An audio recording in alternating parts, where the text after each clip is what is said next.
This is R.J. Rushdoony, Easy Chair number 48, July the 6th, 1983.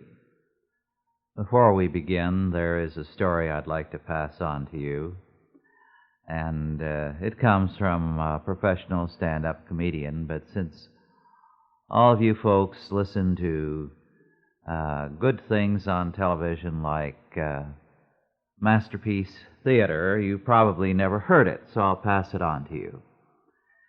It seems that a woman was nagging her husband incessantly about his lack of willpower, and she was holding up a neighbor as an example of a man with willpower, a good man, and she went on and on about Mr. Goldberg next door. And she'd nag at her husband for his lack of willpower. After all, Mr. Goldberg next door went to his boss for a raise, and he got it. He had willpower. And Mr. Goldberg, when he found he was overweight, he went on a diet, and he took off 20 pounds just like that.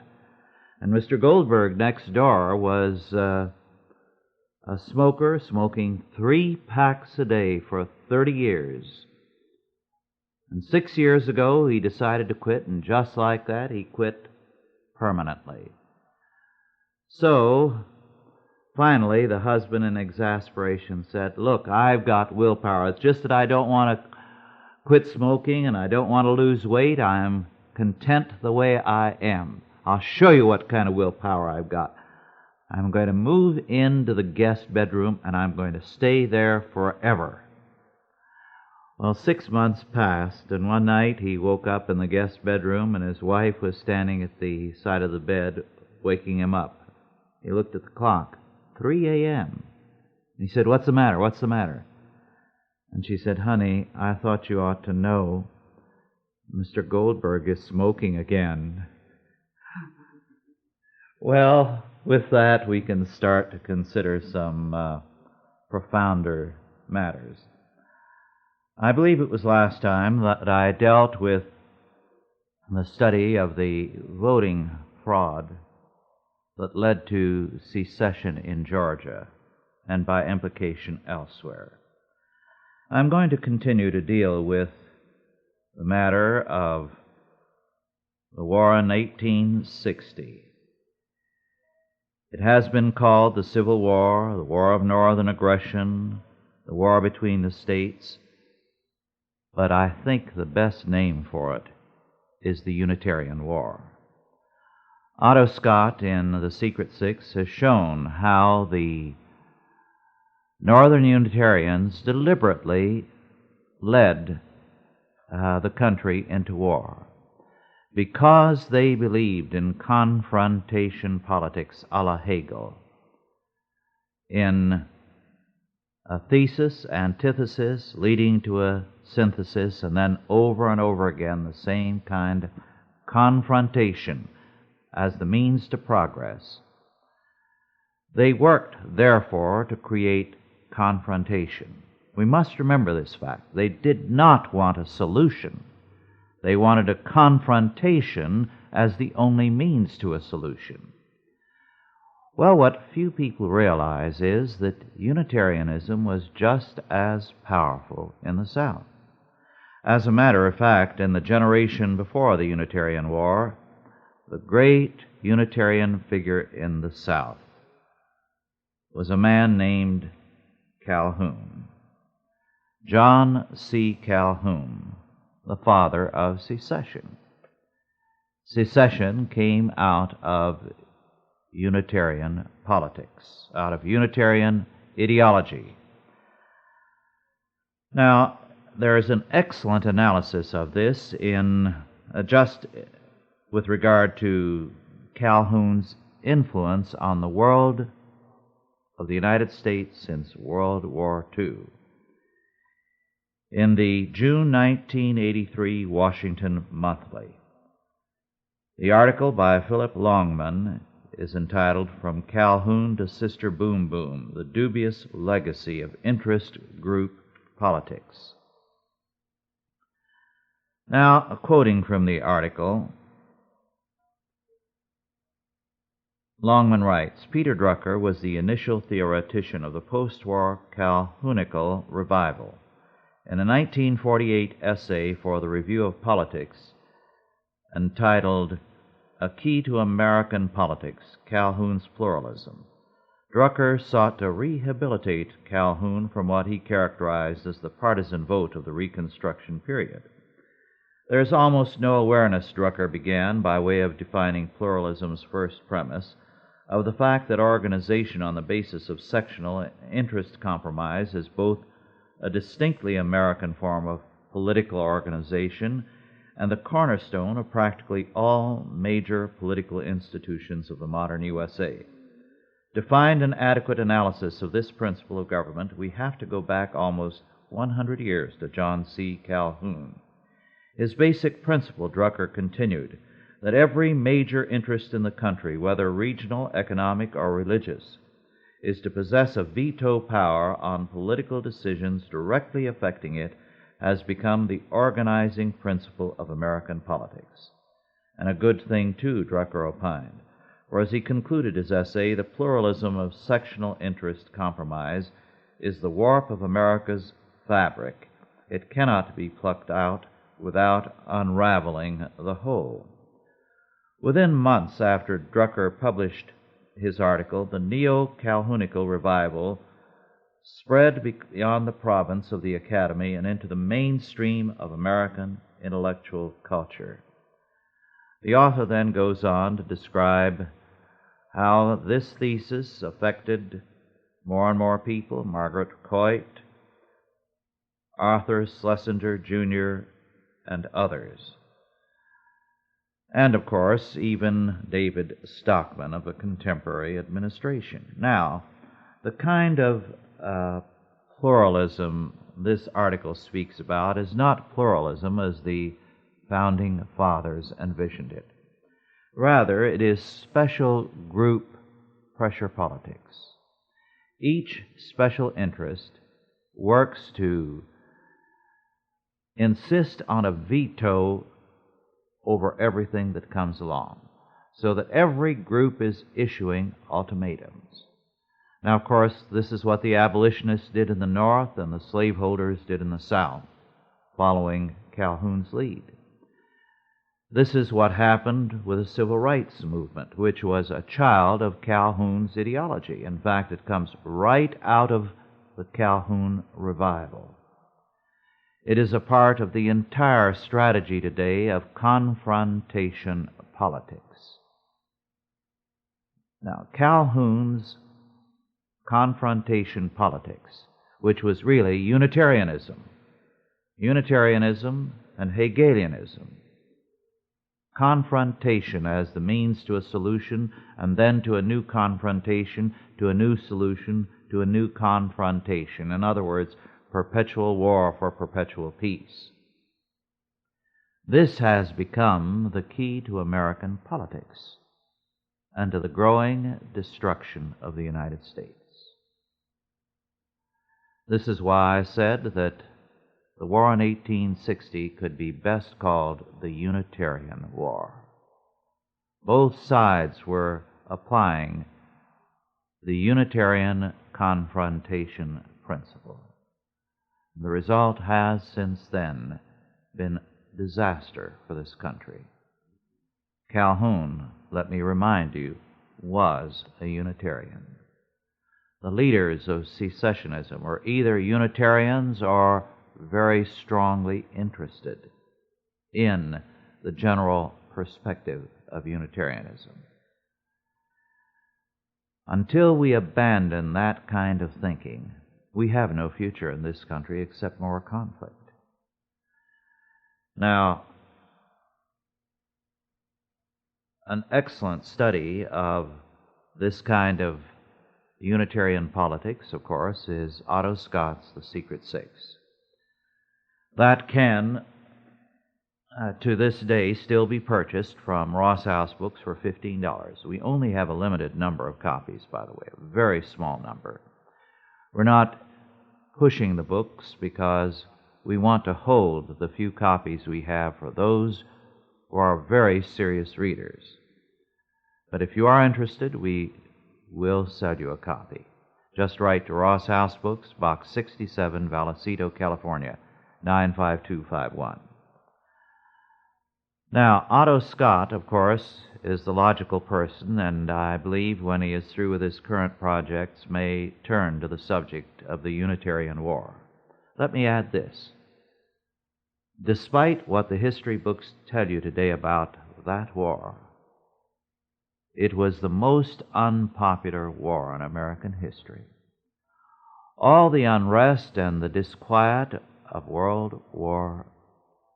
the Vietnam War was nothing compared to the Unitarian War in 1860. The Vietnam War protests were mild by comparison. Both in the North and in the South, the war was intensely unpopular. It was resented. Remember, after all, that every state in the South, except South Carolina, had an anti-slavery majority. Only one man out of 18 was a slave owner.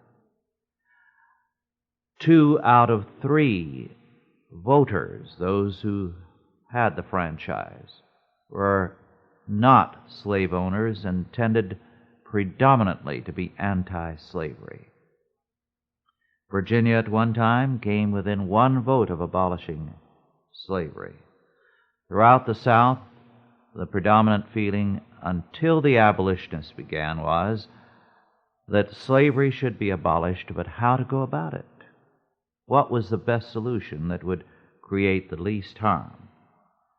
The abolitionists did not work for a solution, they worked for confrontation. And the secessionists again picked up the same kind of politics. Today, both the North and the South look back to the events of 1860 and thereafter as a glorious period in their history.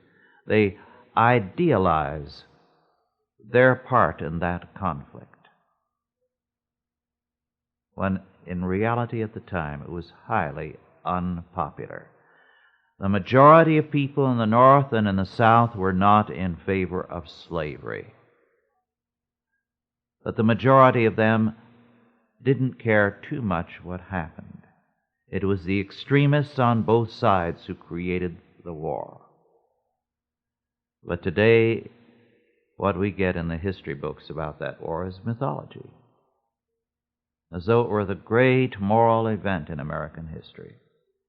It was on both sides a sordid, immoral conflict, fought for all the wrong reasons in the world on both sides. Well, enough of that. Now briefly on to something else. In a book I read recently, which I do not recommend, it's worthless basically, by Roland Evans and Robert Novak, The Reagan Revolution, an inside look at the transformation of the U.S. government. There is this one paragraph which I think is of interest on page 197. A private study circulating at high Reagan levels long before the new president took office put it in graphic terms. According to the study, the British in 1973 picked up intelligence that Leonid Brezhnev secretly informed Eastern European communist leaders at a high-level party meeting that year that détente, then coming into full bloom under Nixon and Kissinger, was a tactical change to permit the Soviet bloc to establish its superiority in the next 12 to 15 years. There were 2 easy interpretations of this intelligence within the U.S. government. High-ranking military officers felt it confirmed suspicions that détente was the Soviet path to disarming the West, permitting the Russians to move out in front and surpass the West in arms with all that would mean. Many civilian analysts felt Brezhnev was simply trying to mollify communist opposition to his policy of détente. by giving it a rationale that would please them, unquote. Now on to something else. In the May and June issues of the Thomas Jefferson Research Center Bulletin, there are interesting articles on crime and American culture and crime and character. These articles report on research on the subject, essentially by the criminologist James Q. Wilson, Crime and American Culture. And I quote, "One by one, Dr. Wilson examines the popular explanations for increasing crime. He says that people who blame poverty for crime can point to the fact that there is more crime per capita in poor neighborhoods. But they have difficulty explaining why in the nation as a whole crime rate seems to have been stable or declining during the Great Depression, and to have risen sharply during the prosperity of the 1960s. Those who blame the disintegration of the family point to studies that show that broken homes are more likely to produce delinquent children. But they can take scant comfort from the work of other scholars that find no relationship between single-parent families and crime. At the time of the American Revolutionary War, many colonists were concerned that the rebellion would cause widespread crime and disorder. This did not happen. And when the framers of the U.S. Constitution gathered in Philadelphia in 1787, crime was not a serious problem. Although the statistics are rather poor, crime rates apparently went up at about the time Andrew Jackson became president in 1824 and stayed up through the 1830s and 40s. Those familiar with this have tended to blame it on the growth of American cities. But then, Wilson explains, something happened when the conventional theory that urbanization caused more crime could not explain. Beginning in about the middle of the 19th century and continuing with some fluctuations into the early part of the 20th century, the rate of crime went down. This in spite of the fact that many foreign immigrants were coming to the United States. Factory work was increasing and more Americans were moving to the cities. A more logical explanation, Dr. Wilson believes, an explanation supported by several historians, is that starting in 1840 and carrying into the early 20th century, a set of essentially Victorian values took hold. Popular literature emphasized the values of thrift, order, industriousness, sobriety, mastery of passions, and a deep regard for the future. Conduct often departed from these standards, but for the most part there was agreement that such conduct was a departure to be deplored and, if possible, corrected. But beginning in the 1920s, or at least becoming visible then, writes Wilson, we see the educated classes in America repudiating moral uplift as it had been practiced for the preceding century. Religious revivals, once led by liberal college students such as Theodore Weld, were now scorned by college-educated persons as being the province of narrow-minded opportunists. Revivalism became synonymous with fundamentalist Protestantism, and that was discredited in intellectual minds. Secular public schools, so it was thought, had now made day-long Sunday schools unnecessary. Prohibition came to be seen by intellectuals as an expression of the narrow-mindedness of American farmers and villagers. Where once the stress had been on moral development and the decisive importance of the mother's character, now the literature was more likely to emphasize the enjoyable aspects of child rearing, in which fun and play were important. In 1890, 1900, and 1910, 1/3 of the child rearing topics discussed in a sample of articles from the Ladies' Home Journal, Woman's Home Companion, and Good Housekeeping were about character development. In 1920, only 3% were. By 1930, articles on moral character had by and large been replaced with ones on personality development. Therefore, James Wilson concludes, the demise of Victorian morality, the inability of the state to recreate that morality, and the growth in personal freedom and social prosperity have combined to produce an individualistic ethos that both encourages crime and shapes the kind of policies that we are prepared to use to combat it. In the next issue, this is continued. Behavioral scientists have been fond of blaming crime on poverty and injustice. And the article goes on to say that not only does Dr.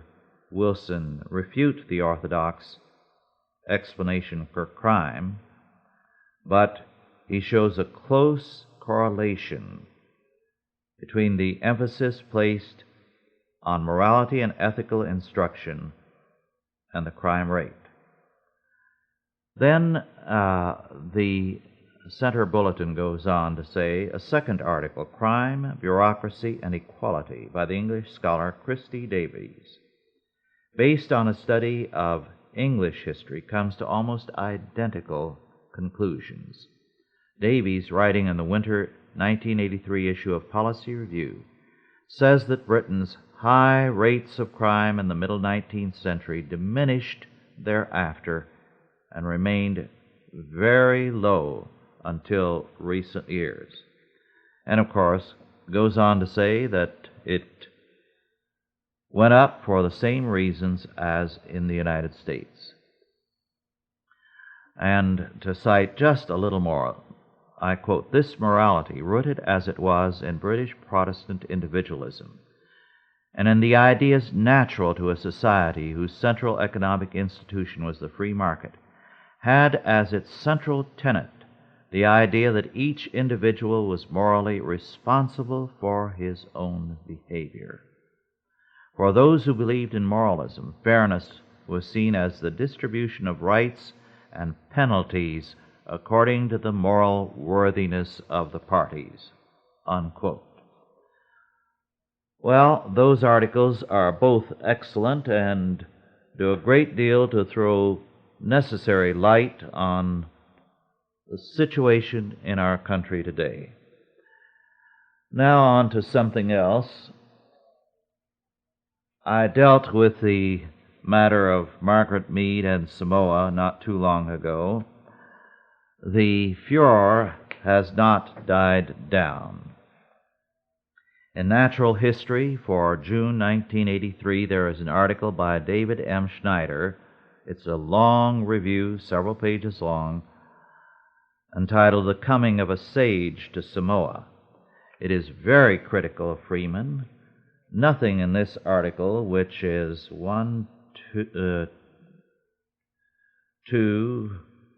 3 pages long, 3 full pages, challenges a single fact in Freeman's book. However, the general import of this review is that somehow Freeman's book was dirty pool. It was morally wrong somehow, and the whole thesis of Margaret Mead stands on more than Margaret Mead. Well, of course, there's a great deal more to the thesis than Margaret Mead, but it's all based on Margaret Mead. Well, a similar thing is in the Science Digest for August 1983. That's really running ahead of schedule, August 1983, and I got this in late June.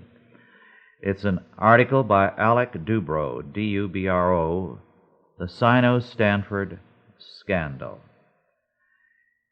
The scandal, of course, erupted when Stephen Wesley Mosher, in the winter of 1980, began to do graduate work as a part of the Stanford Anthropology Department in Red China. Then he reported on things he saw, the forced abortions of children, as well as the murder of newly born children, because of the policy of only 2 births per family. It's a horrifying article that he wrote. No one has questioned his data, but the Chinese government protested it. And Stanford immediately voted 11-0, that is its anthropology faculty, to expel Mosher from Stanford on the ground that he engaged in illegal and seriously unethical acts that endangered his research subjects. The outcome of this was such a hue and cry in the press that Stanford has since had to appoint a special commission to investigate the matter in an effort to salvage its reputation, which I doubt can be salvaged. The charges against Mosher are trifling and have been clearly disproven. No one has contested his data about the enforced murders, the enforced abortions in Red China. Ironically, not only have the facts not been contested, but let me read to you this fact. Indeed, in September of 1983, the United Nations Population Award will be given to the Minister of the People's Republic of China's State Family Planning Commission. Qian himself, along with other Chinese, had used the state information organs to denounce the practice of infanticide. However, this award is being given to them because, and I quote, "Against a backdrop of world hunger, the Chinese program, for all its faults, is seen as a step forward." So you have massive hypocrisy, denouncing infanticide, at the same time practicing it, and our tax money through the United Nations going to give an award for this. So we've reached quite a situation where you can get seriously penalized for calling attention to mass murder, but if you practice it, you are given a world award. More on that kind of thing in the Medical World News for June 27, 1983, there is an interesting article on the fact of scientific fraud and how Dr. Darcy, who had a string of 116 publications which were fraudulent, is now finally being dealt with. And the various periodicals have the difficult task of restoring public confidence in the research they conduct. Then I had a letter from one of you, from Barbara Piacentini, and I'll read it without giving the name of the laboratory, a university laboratory. Your comments about Margaret Mead and her fraudulent work in Samoa brought to my mind some true stories a friend of mine told me some years ago about the fraud that goes on in cancer research. I also know of a few instances that occurred in the laboratory when I worked where I worked at, giving the name of the university, which were not correct but which were allowed to be used because of stubbornness or power politics on the campus. Someday, maybe we will be able to have a chat about some of these things. Well, thank you, Barbara. That kind of thing is far more commonplace than most people realize. Since I cut that tape, I've had people by telephone and in conversations as I've traveled tell me of other instances of the same kind of thing. Then, very briefly, to something else. I'm very grateful to James Bell, Jr. of New Jersey, who sent me a copy of an excellent report which you can get for $4.95 from AIM, A-I-M, Accuracy in Media Research Report, from 1341 G Street, Northwest Washington, D.C., 20005. This is Sojourners on the Path to, by Joan M. Harris. Now, Sojourners, of course, is the periodical published in Washington, D.C. by ostensible evangelicals. Mark Hatfield has a relationship to Sojourners. And Sojourners is increasingly coming closer and closer, if not actually duplicating, the Marxist line. What this report does is to give a very detailed analysis of that line and of Sojourners' position. And we see very clearly that a very considerable element of what is called evangelical Christianity is today following the Marxist line. Another item, there's an excellent article in the July 1983 California magazine on the homosexual AIDS disease, which is titled Whitewash. And the subtitle, while the number of AIDS victims doubles every 6 months, gay leaders in California have obscured vital information about how the deadly disease is spread, endangering thousands of lives. It's an excellent article. Then on to something else. If you do not get Eye on Bureaucracy, I commend it to you strongly. For example, the June 1983 number is entitled, "Was It Environmentalism or Money which Inspired the Attack on Anne Gorsuch Burford? An Unreported Conflict of Interests." Well, as I hope all of you know, the work that Anne Gorsuch Burford did with EPA, the Environmental Protection Agency, was excellent. She actually increased the amount of convictions gained. The first quarter, while she was reorganizing the agency, there were not too many convictions. But after that, the number of convictions increased. Moreover, established guidelines were instituted so that instead of a shotgun technique trying to hit all of free enterprise, as had been the case before, with rules that were vague and general, and taking everybody into court that one could, now real abuses were dealt with and corrections were made. But Anne Gorsuch faced a tremendous onslaught. Why? Well, money was at the basis of it. Let me read from Eye on Bureaucracy. There are stories which the media has not told concerning the forced resignation of former Environmental Protection Agency Administrator Anne Gorsuch Burford. They involve the role which activist environmental groups played in her ouster.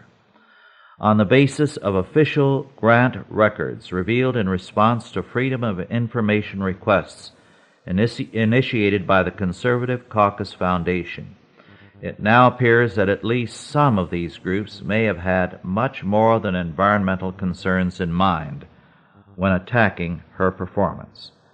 Environmental groups adamantly opposed to Mrs. Burford, the EPA, and Reagan administration environmental policies in general were virtually cut off during the Burford era from millions of dollars in federal subsidies, which had been doled out by previous Environmental Protection Agency administrators.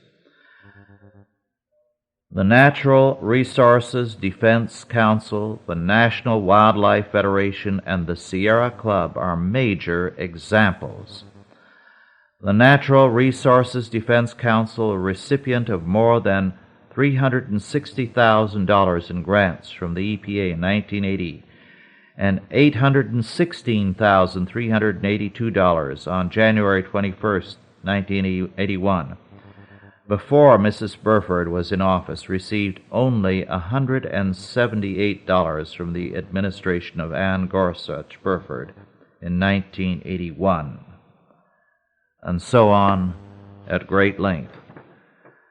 I think the situation is clear, and I think you need to know these facts. By the way, other policy advocacy groups funded by EPA include Ralph Nader's public interest groups, research groups, the Environmental Action Foundation, the Gray Panthers, the Brookings Institute, the League of Women Voters, and so on. Friends of the Earth, by the way, Environmental Action. You can see why they went after her.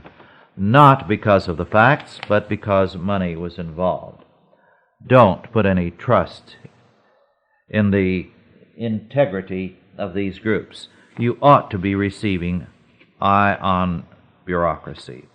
Write to the Conservative Caucus, 450 Maple Avenue East, Vienna, Virginia, 22180. Or more directly, the Conservative Caucus Foundation, 450 Maple Avenue East, Vienna, Virginia, 22180, and send a check and ask to be on the Eye on Bureaucracy mailing list. It is something you ought to be reading.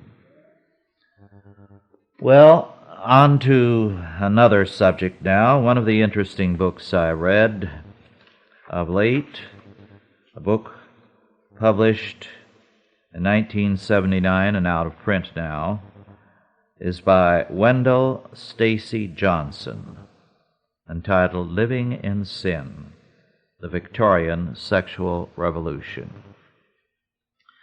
Now, this book has a very important thesis, namely that the sexual revolution began with the Victorians. The background is not given, unfortunately, but with the Victorian era, it became obvious that the world was moving out from the Christian culture of the past. At the upper level, the aristocracy and royalty had been thoroughly corrupt prior to the Victorian era. Now, however, some reform had set in. The world had become a world of revolution, beginning with the French Revolution. Europe was in unrest. There was some fear when Victoria took the throne that the monarchy itself might go. As a result, Victoria was very carefully schooled to be a model queen. In her public relations, to give the picture of dignity and morality. Victoria did this very successfully. She herself was not that she was an immoral person, but she was not a Christian. She had a sense of relief when it no longer became necessary to believe in the Old Testament. She welcomed Darwin. And she maintained a public image in terms of the new character of the age. Some kind of substitute for Christianity was sought. The forms of Christianity were still maintained. People went to church, but the churches, by and large, didn't preach much more than moralism. Now, as a result of this, two things were emphasized. One was the family. The family began to replace religion. And so you had the Victorian emphasis on the family. And at this point, Johnson is on target, although he only touches on it. As he says on page 11, and I quote, "The Christian sexual bond of marriage has always been considered a sacrament, a symbolic expression of faith in the relationship between God and the soul. But love and marriage, the joining of two persons through a sexual union, now became an alternative to that faith. Actually, it became a replacement for faith," unquote. That's the most significant sentence in the book, because that describes the Victorian Revolution. The Victorian Revolution was from Christianity to love and marriage. Now, as a result of this revolution, those who emphasized marriage made the family basic. The cult of what some scholars call the bourgeois family came into being. Family life became a substitute for what religion had once been. But there were many in the Victorian culture who didn't buy the family, and so for them, sex outside of marriage, and hence the title of the book, Living in Sin, the Victorian Sexual Revolution, became the substitute for religion. So you had some saying marriage and the family are the substitute for what once Christianity gave us, and others saying my personal sexual freedom, my right to live in sin, whether it is homosexuality or with a mistress or whatever is my personal taste, this constitutes my faith. Not surprisingly, although again Johnson does not go into this, the age was characterized by a love of pornography. The number one pornographic period and place in Western history in the modern era, if not from the beginning after the fall of Rome, was London. And it was because they went to pornography with a kind of religious fervor. At the same time, you had the rise of something else, which, in one sentence, Johnson touches on. The great Victorian radical assumption from the 1830s on that the ballot would go far to solve all social injustice. Now, that third alternative is, of course, that which took over in the 20th century. The ballot box is the solution for all problems and all ills. So you had women's suffrage in the United States, and then you extended it to the blacks. Not that I'm saying that this was wrong, but the messianic expectation of this, that somehow this would solve all the problems and mankind would now be delivered from the burdens of the past. And you have the same expectation now of the Equal Rights Amendment, which may again be with us before long.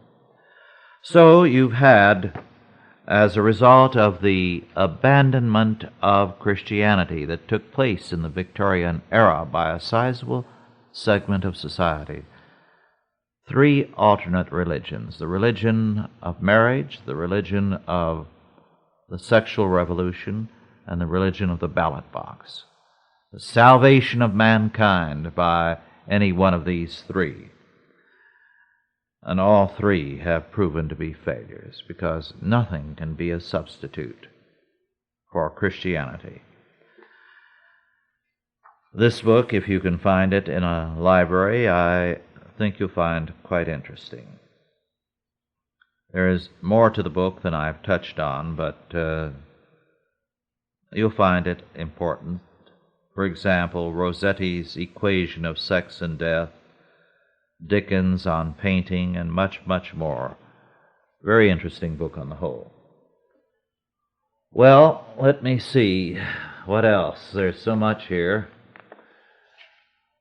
I think I'd like to quote a few things from a bulletin that I do enjoy reading, John Taylor's Crop News. In the June 15 bulletin, there's this item on rats. California Women for Agriculture supply the latest information on rats. Rats eat enough grain in 1 year to fill a freight train 3,000 miles long. One pair of rats and their offspring can produce 15,000 rats yearly. One pair can produce 15,000 yearly. A rat can swim 1/2 a mile and tread water for 3 days. A rat can gnaw through lead pipe and cement with teeth that exert 24,000 pounds per square inch pressure. Rats bite thousands of people each year, spreading at least 20 kinds of diseases. Rats will destroy $1 billion worth of property in 1 year. Well, I think that's an important fact for us to remember, because the rat population in urban centers is beginning to increase dramatically as people get sloppier and sloppier in all neighborhoods with regard to food, with regard to trash, with regard to disposing of anything edible. The rats increase. School grounds, by the way, are good areas nowadays for rats, because it would not be regarded as proper for any teacher to make children pick up anything that they toss on the ground, any bits of food or any leftover pieces from the candy store. Then this also,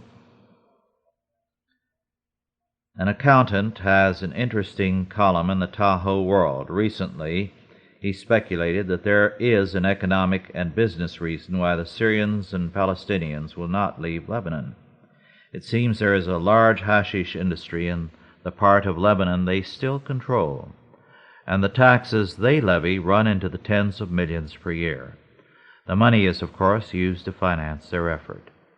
I have no idea regarding the truth of this accusation, but once more we have to look behind the headlines, and more often than not there is some economic or monetary reason for political decisions.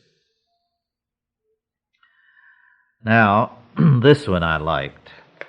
It's about goats in Berkeley, also from John Taylor's Crop News. Berkeley, as you know, is one of our more radical cities in the United States, with a very radical city government. Recognizing any editor stares at a blank piece of paper now and then, wondering what jewels to pass on to his readers, a friend out there, manager of a reclamation district, sends us a marked copy of Dow's bottom line for spring 1983. It won't surprise you readers, but the city of Berkeley is attempting to replace most chemical pest management tools. For control of rats, for example, the city council recommends using cats. For spiders, the preferred method of eradication will be vacuum cleaners. For weeds in city parks, city government will rely on residents to volunteer to pull them, have city employees mow them, burn them, or bring in the neutered male Angora goat to clean up things. Why a neutered male Angora goat? It's small enough to be transferred in a pickup truck, and when neutered is docile enough to use in a public area. In other words, he won't butt the taxpayers. A key question comes up. Can the natural pest control advocated by the city fathers in Berkeley meet the same environmental standards met by their chemical counterparts? What is the composition of the goat's fecal matter? Will someone study it at the parts per billion or trillion level? How will the generated waste be disposed of? is it proper to neuter the goats? What diseases, known and potential, are carried by these goats? And what effect could they have on humans, wildlife, and domestic animals? What about off-target grazing? Will the use of the goats require prior notification of landowners who have property near the targeted area? Will the goats need to be registered and inspected by a government agency? Will their use be restricted to certified applicators only? What precautionary measures are needed to ensure safe storage and transportation? Will this use have any effect on the price or quality of mohair sweaters?" Unquote. Well, I'll go on to another thing in John Taylor's Crop News. This for the June 1st issue. Supreme Court judges. Your editor has some good friends out there who are judges, varying from a notch below the Almighty down to traffic judges. But he hopes it is perfectly clear the item you are about to read refers to Supreme Court judges and has nothing to do with our friends. Chief Justice Warren Burger wants a new National Appeals Court to help with the work of the overburdened Supreme Court. His picture of the 9 justices staggering under a crushing load of cases has been widely accepted by the press. One exception is Jim Mann of the L.A. Times, who has looked at the justices' schedule and found that they are not in session for 3 months, from early to July to early October, during which time, he reports, most of them end up spending a couple of months at summer retreats or in their hometowns. The court also takes a 4-week break around Christmas and another in late January and early February. In between, the justices alternate between 2 weeks on the bench and 2 weeks off.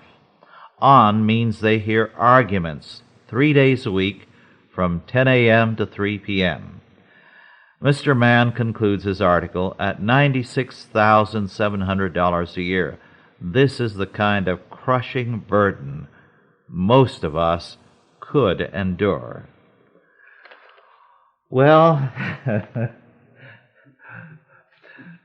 then this item, which I owe to Rebecca and Ezra Hawk in Idaho. The Idaho Statesman for Boise, Idaho, has an article of a few weeks back about the Blackfoot City Council. The council is very, very upset because it was so wet a spring. Because it was so wet, people did not need to water their lawns. Their lawns were soggy.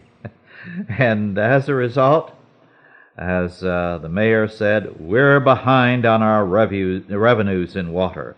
That's one of our main sources of revenue. The mayor said water department income has been small the last 2 years because of wetter than normal springs. When there is a surplus, the money is used to fund other departments. That really becomes critical when we've got a major construction project, said Councilman Terry Hawley, and so on. Well,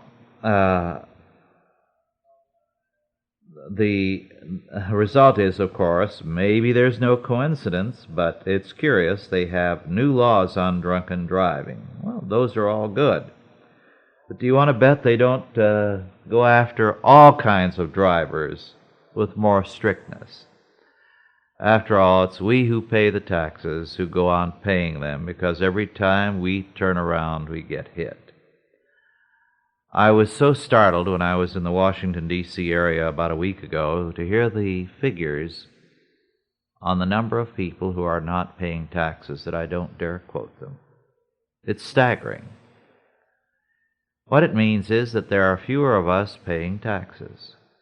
And every time we turn around, we get taxed again.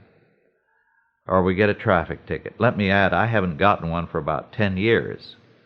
But I see so many people, and I know so many people who get one for what I can't figure out, it was a valid reason, for reasons that baffle me. They're just driving along, maybe 3 cars ahead of me, and they get pulled over. They weren't going fast, weren't doing a thing that I could see was wrong. But I guess the city fathers need the money. And so we are the ones who get ticketed and who get clobbered all the time.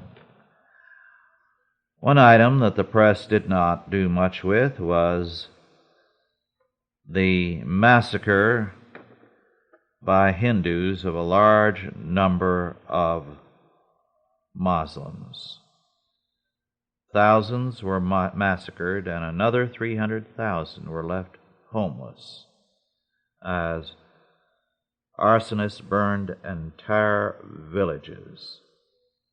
So this kind of thing goes on constantly, and we're not informed, nor are we told of the facts in India, one of the more evil countries of our time. One item of good news: West Virginia has exempted church schools from any kind of regulation and attack. On the other hand, there is a U.S. tax subsidy for the KGB in Paris because of the 47 diplomats France threw out last April. A fourth were full-time employees of UNESCO. These were all expelled as KGB operators. France is nationalizing the Christian schools, and we are seeing a stepped-up attack all over the world against Christianity. This item from Newswatch Alert, edited from Seattle, Washington by Wayne Galvin. A high-ranking former Cuban intelligence agent has testified before the New York Select Commission on Crime that he was one of 3,000 agents infiltrated into the United States when Jimmy Carter let Fidel Castro dump 125,000 Cuban refugees on Miami in 1980. Included in the group were 40,000 hardened criminals. The primary goal of the agents was to smuggle tons of cocaine, marijuana, etc. into the U.S., to distribute and raise hundreds of millions of dollars for arms for the terrorists in Central America and Colombia. He estimates that Castro has a total of 7,000 agents in the U.S., trained in terrorism, sabotage, and drug smuggling. Cuba is now being asked by Washington to take back several thousand of the 125,000 refugees it sent to the U.S. in 1980. The State Department has sent Castro a list of 789 Cuban criminals now in federal prisons in Atlanta, and says thousands more have been detained because of criminal records. This must hand Castro the best laugh he has had since the Bay of Pigs fiasco. Well, our time is up again. I've enjoyed this time with you. I'll be back in 2 weeks, if I'm able to make it. It's summer now, and I feel thoroughly lazy. It's a good feeling. That's one of the blissful facts about summer. All the drive suddenly is abated, and you relax and rest. Well, I hope you have a chance to do the same. I don't think I can. See you in 2 weeks. Thanks for listening.